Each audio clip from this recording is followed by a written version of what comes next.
Et attendez un peu, si vous êtes dans une société d'animaux anthropomorphes, pourquoi est-ce que dans la ferme, il y a des enclos pour animaux?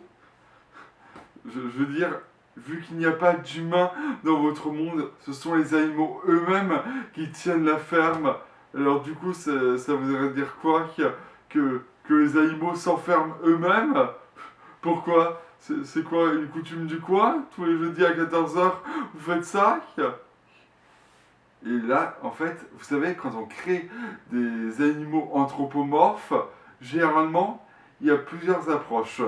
Des fois, ça peut être juste les animaux qui parlent, avec, dans un monde où il y a les humains, c'est juste les animaux qui parlent, voire des fois qu'ils ont leur mini-société au milieu de la grande, et des fois, il y a l'autre grande approche où c'est les animaux qui sont totalement anthropomorphes, ils ont une société comme la nôtre, il n'y a aucun humain.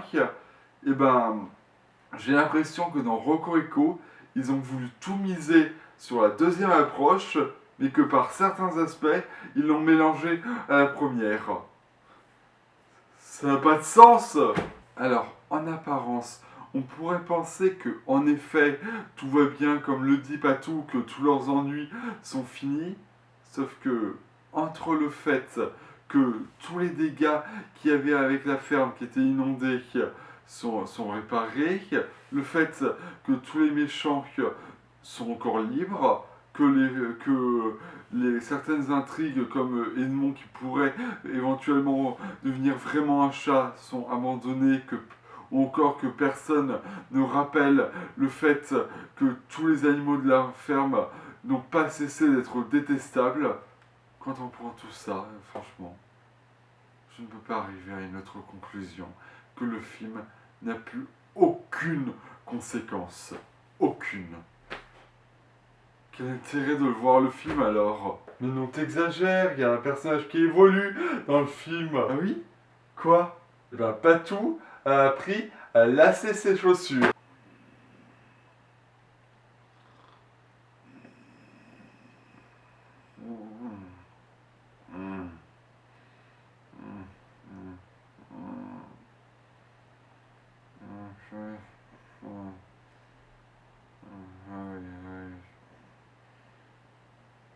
C'était vraiment palpitant.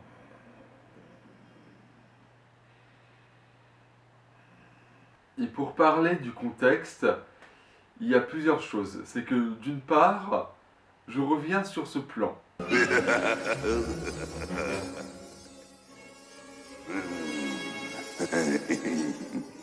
On est bien d'accord que quand Edmond passe dans le monde animé, tout ce qu'il y a dans ce monde appartient à leur monde, à leur logique, à ce qu'ils ont déjà vécu, à ce qui existe dans leur monde. Sauf que du coup, cette chambre-là, ben on voit une chambre qui doit correspondre pour eux à quelque chose. Donc, ça peut correspondre à quoi? Vu qu'ils n'ont jamais rencontré Edmond jusque-là. Là, c'est vraiment un énorme ta gueule, c'est magique. C'est vraiment. Ils ont juste décidé de faire cette transition pensant que les enfants et personne ne vont se dire attends, c'est complètement débile. C'est complètement con ce truc. Non? Et vous avez, franchement, ça vous tilte pas que là, ce n'est pas possible, ça? Ensuite, dans le contexte, c'est un gros problème, enfin, dans le contexte, l'univers du film, un gros problème, vraiment, c'est que je l'ai dit, du fait que la ville soit juste à côté, que ce soit vraiment une ville, etc., qu'ils pouvaient appeler la police, moi, la question que je me pose du coup, c'est s'ils pouvaient appeler la police, pourquoi avant même que il y a le plan de du duc pour faire partir Chanticleer, tout ça, pourquoi dès cette période-là, ils n'ont pas appelé la police? Oui, une explication s'il vous plaît? Non, parce que là, du coup, ça fait que toute l'histoire est inutile. Ouais, c'est ça, l'histoire est inutile. D'ailleurs, vous voyez venir, oui, le compteur des scènes inutiles, là, je faisais par petits bouts, hein, des scènes qui ne servaient à rien. On va pouvoir mettre tout le film. Oui, oui, ce film entier, jusqu'à la dernière seconde, est inutile.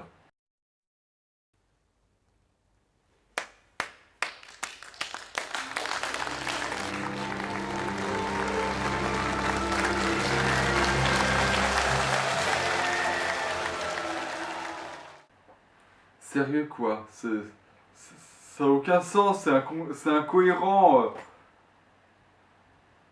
Personnellement, je pense que un moyen qui aurait eu d'alléger le scénario, c'est que, étant donné que une grande partie de l'histoire se passe dans la ville, eh bien je me dis que, en fin de compte, ce sont peut-être les hiboux au sens général avec et tout ce qu'il y a de magique qui sont de trop dans ce film. Oui. Je pense que il aurait peut-être été mieux que le manager Hippo soit le seul et unique méchant du film. Enfin, voilà. Et alors du coup, pour faire une histoire, ben, alors je suis pas scénariste, hein, mais peut-être qu'on peut faire une histoire avec le gamin Edmond qui, Chanticleer serait son idole et il rêverait de pouvoir le rencontrer. Sauf que le truc, c'est que il est malade, il est très malade, et d'ailleurs malade, vraiment peut-être même mourant, allez, et que voilà, mourant et que les médecins lui garantissent qu'environ 1 ou 2 semaines maximum avant de partir, et que du coup, tous les autres animaux de la ferme, ils essaieraient d'aller en ville pour essayer de convaincre Chanticleer d'aller le voir Edmond avant que ce soit trop tard. Et, euh, et du coup, par exemple, imaginez que le jour et que ça se fasse pendant une tournée, un truc très important, un concert très important, et que du coup, le manager Ripou, là, il sera pas content, qu'il voudrait les en empêcher. Et on peut dire que Goldie serait peut-être. On resterait sur le fait qu'elle soit jalouse et que du coup, ce serait juste une sale garce. Voilà quoi, c'est juste une idée. Qu'est-ce que vous en pensez? D'ailleurs, je vais pouvoir m'étendre sur ce livre-là. S'il vient du monde réel et qu'il décrit les événements du monde animé qui ont bien lieu, alors qui l'a écrit? C'est quoi? Un sorcier? Dieu le Père pendant que vous y êtes? Euh, et en plus, il y a un point que j'ai dû vérifier, mais on voit que le passage où Chanticleer quitte la ferme est plus ou moins au début du livre. Et à partir de là, alors, ce que je vais dire, c'est peut-être une supposition, mais je me dédouane totalement de si j'ai mal interprété les règles du film, car c'était à lui de bien écrire. Enfin bref, si ce passage est au début du livre, il y a quoi d'écrit par la suite? Vu que cette histoire est en cours, elle ne peut pas être déjà écrite. Pourtant, selon moi, en toute logique, si le livre raconte le début, il doit aussi raconter la suite et la fin de l'histoire. Et alors, s'il s'est montré curieux à propos de ce livre, en se disant que quand même, c'est quand même bizarre qu'il ait pu faire venir le duc et qu'il leur viendrait à l'esprit de, je sais pas moi, continuer à la lecture, qu'est-ce qui se passerait? Non, parce que moi j'ai rien compris du tout, mais s'il raconte la suite de l'histoire et que cette fois il n'y a pas de personne pour l'écrire, logiquement il devrait par magie s'écrire tout seul, non?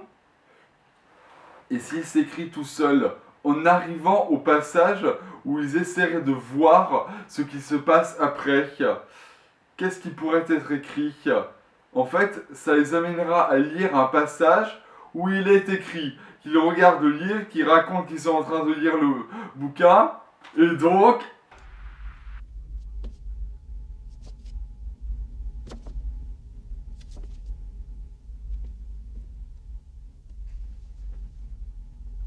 Qu'est-ce que c'est que cette scène? Ça se passe à quel moment dans le film? Maintenant. Ce que vous voyez, c'est maintenant. Tout ce qui se passe maintenant est en train de se passer maintenant. Sauf qu'à partir de ce moment-là, ben, on serait bloqué. Le livre deviendrait soit blanc, soit répéterait en boucle qu'ils sont en train de le lire. Et à partir de ce moment-là, si le livre décrit ce qui se passe en ce moment, trouvez un stylo et faites comme dans Cœur d'encre, à savoir écrivez vous-même ce que vous voulez pour la suite. Ils auraient rattrapé ce que dit le livre, et à ce moment-là, rien ne les empêche de le devancer, de prendre le contrôle des choses. Et d'ailleurs, ça pourrait justement être une bonne intrigue, ça, assez original, avec un personnage qui se prendrait pour Dieu le Père et qui voudrait modifier la réalité à sa guise. Alors bien sûr, tout ça c'est que des suppositions, mais vu à quel point les règles du film sont floues, et changent tout le temps, et en plus, bordel les gars, vous avez vu le nombre de problèmes, d'incohérences et ce bordel absolu que vous avez créé en forçant cette idée stupide de deux mondes là où il serait tellement plus simple de ne faire simplement qu'un seul monde. Franchement, que vous avez besoin de vous compliquer inutilement la vie à ce point. Et pourquoi est-ce qu'Edmond ne se souvient du livre que maintenant? Et du coup, si tout ce monde animé vient du livre, ça a encore moins de sens qu'il sache qu'il y a des humains. Et s'il est surpris au début que c'est que tout ça, ça ne s'était pas produit avec d'autres livres, alors pourquoi celui-là en particulier? Non mais tout ce bordel était mille fois mieux fait dans Cœur d'encre, que ce soit le film ou bien la trilogie.